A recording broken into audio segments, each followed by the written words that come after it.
I'm about 3 ticks off today. Everything I do's turned out kind of backwards. Had to do it over again. But anyway, making a preview video of the 1 through 10 Hard Times Sky Chronicles. If you didn't see any of those videos, give you a little sneak preview of what's in them, and you might want to go back and try to find them, look some of them up. The first one was a special one. It's got my brother Clint in it playing the guitar. It's worth watching just to watch him do that. I cry every time I look at it, and I'll be crying tonight when I'm editing the video. This is the Hard Times guy.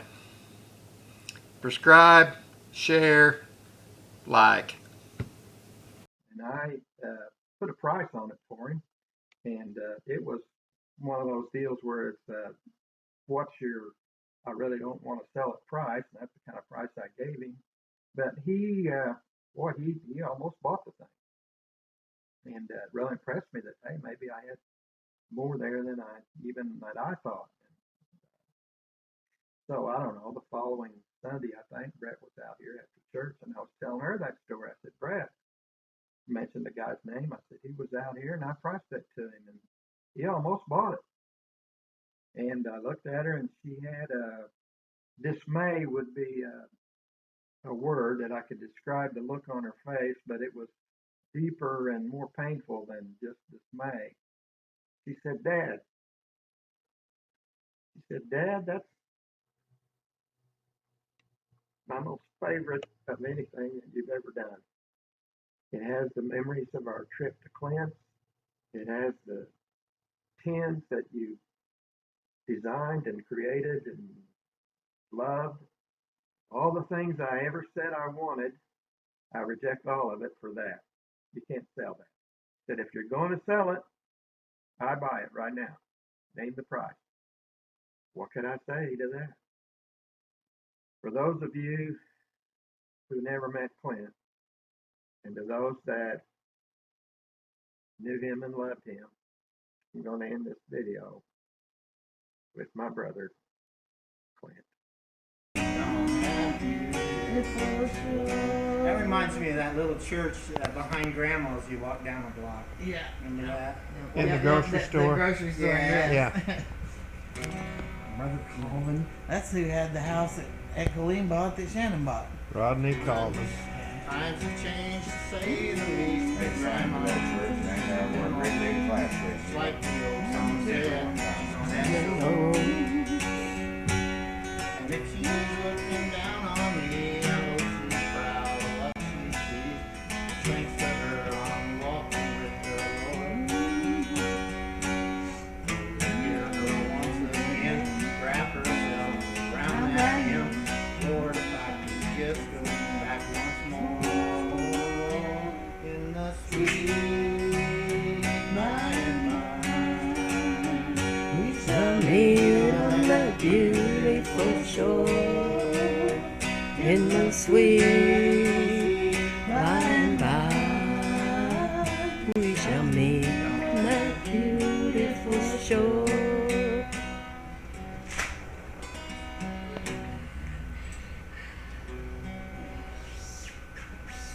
That's got pretty sound. Isn't that a beautiful sound? Yes. I went in and I said, which I learned over time, I said, because the guy was a player that was working there, you know, and I said, which one of these guitars sounds the best? Oh, he took me straight to this one. He said, it's not, it's this one here. Yeah, And wow. so, Yeah. and the very same guitar was sitting next to it, half the sound. Yeah. And it's like I said, it's all in that wood. Every one's a different tree. And it's like, It tells about this stool. It tells about my grandfather. It tells about the Christmas of 1953 when there was me, my brother Kurt, my sister Diane, and Santa brought us these stools made by our grandfather. The other two didn't survive. Somehow this one did. My mother kept it. She painted it many times. At one time it had houndstooth black and white shelf paper on the top of it. It's been at least black and red since it was yellow. I don't see much left, much other color history on it. So I'm going to say it was yellow, then it was black, now it's red. It's mine. It's not going anywhere. Someone in my family will someday own it. I hope they own it, and the same person has the picture of my grandfather and the letter that I wrote about my grandfather and about this stool, and they can all stay together, and great, great, great grandchildren who I've never met and never will know the origin of this stool and the story of their grandfather, of my grandfather making it for me. Hello, I'm Luke, the Hard Times guy, and I've been working in the barn today trying to get ready for a sale next weekend. Not tomorrow, but starts a Friday after tomorrow. That would be May the 7th and 8th. I made a little video last week and I put May the 8th and the 9th. Don't pay no attention to that. The 9th is Mother's Day. There's no way I'm going to have a...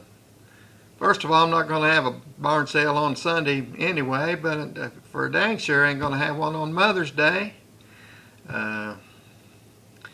So it's the 7th and the 8th. That's Friday, May 7th, Saturday, May 8th, 9 o'clock to somewhere around 3 o'clock. I'll go take the signs down and it'll be over, but don't come around early either. I'll still be in bed if you get here too early.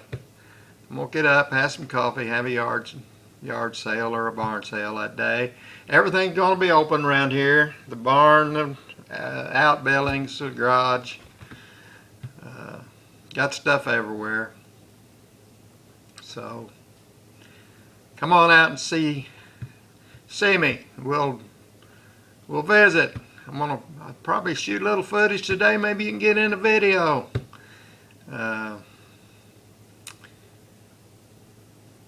May 7th and 8th. Hard Times guy having a yard sale. Of course, I knew the auctioneer was the brother of the lady whose husband bought this box. I should have put two and two together before I did, but I didn't. And finally, one of the guys, local guys there, he was pointing out where some of the stuff come from, and then he said, mentioned the lady's name. He said that was hers. He said, remember that time when Pat and this other crazy guy got in that bidding war on that box that over there on 17th Street? And I said, yeah, I remember that. He said, that's the box.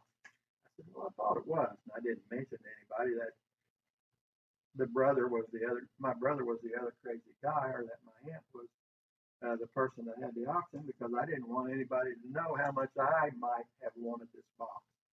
And long story short, when they sold the box, they sold it for $145, and I bought it. Now, I didn't even bother to tell my brother that I bought it. I just waited until Easter was coming up, shortly after that, and our family usually got together for Easter. And I just waited until he showed up out here for Easter and was walking around the room looking at stuff and seeing what else I'd got new since the last time he was here. And he saw this box, and then his jaw dropped. He said, wow, he said, that looks just like Aunt Colleen's box. Where'd you get that? I painted the sign on it that said Frank Cosner Coal and Ice. And I did that because I found a sign in an old building one time that said Frank Cosner Coal. And because of that, finding that sign, I surmised that this Cosner was related to my Cosner, and he at one time sold coal. I've talked to my friend since then, and he did indeed have an uncle named Frank Cosner, but he tells me he never sold coal, so that's an argument between you and I. I'm going to tell you about that sign I found someday in a future video, but not today. The reason this says Frank Cosner Coal and Ice on it is I just wanted to put something on it like that, and there it is. I think it added to the ambience of the thing. If you listen to me, there might have been a Frank Cosner Coal Company. There definitely is a Cosner Ice Company today, and in my mind's eye, there was a Frank Cosner Coal and Ice Company, and so I made a Hard Times original that depicted that. This is a signed Hard Times original. I think 1998's when I produced this. I should have looked while I had it upside down, but it's too heavy to horse around. I'm going to say it's 1998, and if that's...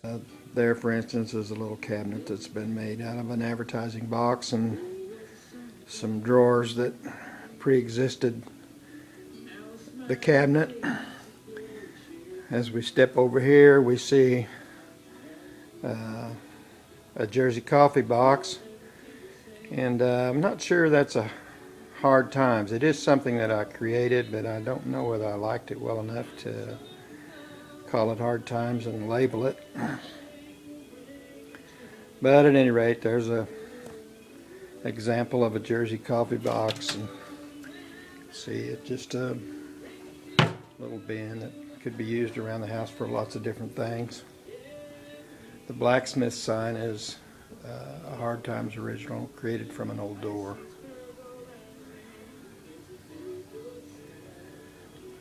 And we have other things that, of course, aren't Hard Times. There's a little cabinet, red cabinet. There's just all kinds of antiques and collectibles that we retail. This little wall hanging cabinet is a Hard Times original. It's got tin door.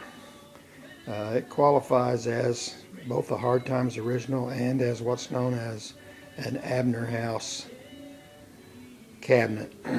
We'll talk about Abner houses in another video, but I just wanted to include this here because it is an example of both a Hard Times original and an Abner House piece. Finally, I finished it, and I had a book. So I began telling people that I knew that I'd written a book and had a book, and they began to ask me where could they buy my book. And I said, well, I have it in a folder, and it's in my computer.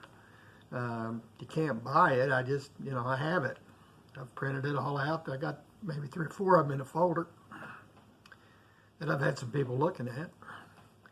And they said, look, you haven't written a book.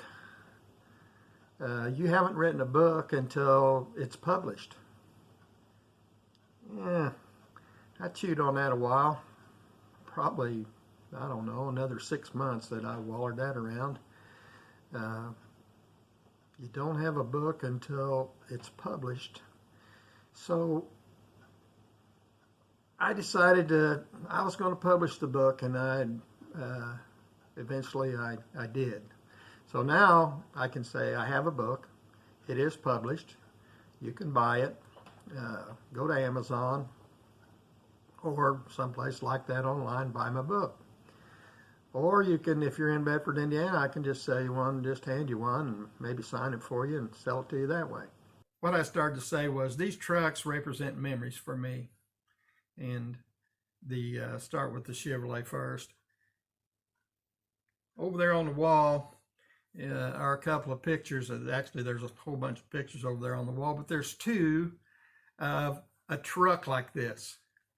When my dad got out of the service in 1945 or 6, after the end of World War II, he got out of the service. He was in the World War II and served in the Japanese part of World War II. And when he came home, they had a thing called the GI Bill, and it allowed a lot of things to happen. It was designed to help soldiers coming home get a start and doing things. You could buy a home on the GI Bill. You could get a business loan on the GI Bill. I'm not all sure what you could and couldn't do, but my dad used that opportunity. His his being able to purchase something on a GI Bill, and he bought a 1947 John Deere B, brand new. And he did that with the GI Bill. I think he bought a 1947 Chevrolet pickup, brand new, the same way, but I don't know that. I know he had such a truck, but I don't know whether it qualified on the GI Bill or not. But he had the John Deere tractor, he had the brand new truck, and he became an instant farmer. He rented some ground, became a sharecropper, lived in a little house on the ground that he farmed, and he became a farmer after he got out of World War II. He didn't last as a farmer very long, but he became a farmer. Over there on that wall, there's a picture of my dad standing next to a truck like this. Here again, that same fat little boy and his father, my father, holding him up in front of his, what was for that time a late model Chevrolet pickup truck. Right up there by the left front fender, and he's got me up in his arm like this, and we're looking at his truck. There's another picture over there with me standing out in front of the truck about right here, just by myself, and I'm looking at the truck. I'm probably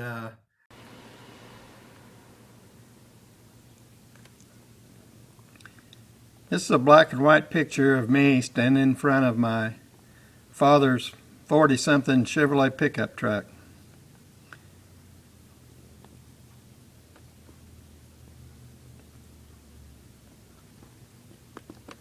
Now I'm old enough to stand up by myself. It's hard to tell how old I am because I was so daggone big and fat as a little kid. I'm pretty hefty, but I'd say I'm probably 14, 16 months old probably in that picture. And because of that picture, and it's a 1947 Chevrolet truck just like this, even has the chrome grille. They didn't all have a chrome grille. I've always wanted a truck like that. And so this is a way that you can own a truck like that. This is a project. You say, well, look, it looks like a box to me, and it is a box. In fact, it was some kind of a special application box. It had something fastened inside it, and it's been machined out for something to fit in it. It's got box joints in the corners. Still got the hinges on it, which one time held a door lid. And it's just it's got a little hook on the front of it, one of them old kind that where the lid or the door comes down and you hook it so that it stays closed. Nice little box. A lot of people love boxes like this. So this box, just like those drawers, could be for sale right now, just like it is. Somebody out there somewhere would like to have this little box just like it is, and it's for sale. They could come by here and they could buy it, and we could determine a price and get somewhere where we're both happy, and they could own this box just like it is. Or one of these days I could get around to this little box and I could do, but let's back up from that a little bit and say there are varying degrees of what you can do with the project. The first thing that you could do with this little box is get a bucket of soapy water and a sponge and clean it up. Yeah, I mean, it's dirty. It's been over in the barn. It's just dirty inside and out. And so the value of this project could be increased by just cleaning it up. And found out that she was over to Aunt Colleen, so I went by there. I had something I want to talk to her about. And when I got there, of course, Aunt Colleen, she sitting on the porch, her and Mom drinking tea and smoking cigarettes. And Aunt Colleen looked out there and said, "What you got in the back of that truck?" And I said, "A couple of cherry nightstands that I bought." And she said, "I want to look at them." I said, "All right, I'll walk out there with you." And we walked out there. She saw all those cherry sticks in the truck there. I had a half truckload of them, and she said, "Wow, where'd you get all them cherry sticks?" And I said, "Same place I got the tables." And she said, I'd like to have some of them. I said, well, you can have some. How many you want? And she said, well, I don't know. And I said, well, just get whatever you want. She said, no, I don't want them right now. She said, I need to make a place for them. She said, come back tomorrow and park back there by my garage and we'll put them there. And I said, okay. Well, I finished my business and went on home, and I had to leave them. I unloaded my tables, but I had to leave them sticks in the back of the truck because now I had to make another trip to town with sticks in my truck and take them to Aunt Colleen. But I went over there the next day and pulled up back there and went to the house and told her I was there, and she come out and I said, where do you want these? And she had a place all cleaned out there on a shelf there in the garage. And so I started gathering them up to put them over, and she said, oh, no, no, no. And she started looking at them like one at a time.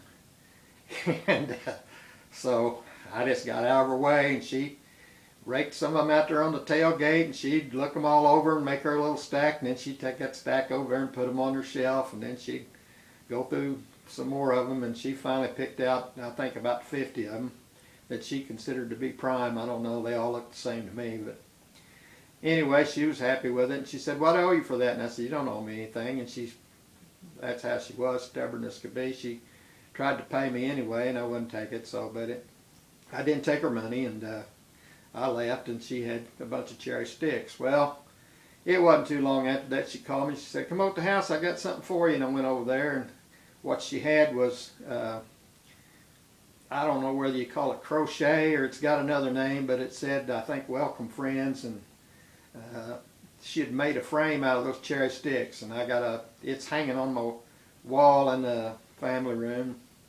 Now it's been there a lot of years. She gave it to me, and actually in my mind she gave it to me.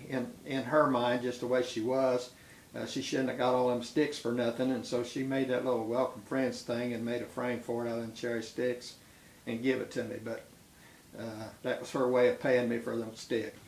She liked the old salt glazed Crocs like this that were gray in color. These are sand colored or brown. The ones she liked were gray. Not only were they gray, they had cobalt markings on them, the blue numbers or birds or butterflies, or in best case scenarios, advertising in blue cobalt letters and decorations on the Crocs. Now, part of my education as a young person trying to learn antiques was buy something, sell it for more than you paid for it, and be happy. And because Patsy liked these Crocs, and I could occasionally buy them, when I could buy one, I knew what she would pay me for it, and so if I could buy it for less than she would pay, I always was safe to buy that gray Croc with the cobalt markings on it. And she told me one day, look, when you can find a Croc like that for less than, and she named her number, I think it was $40 at that time, go ahead and buy it because I'll buy it from you.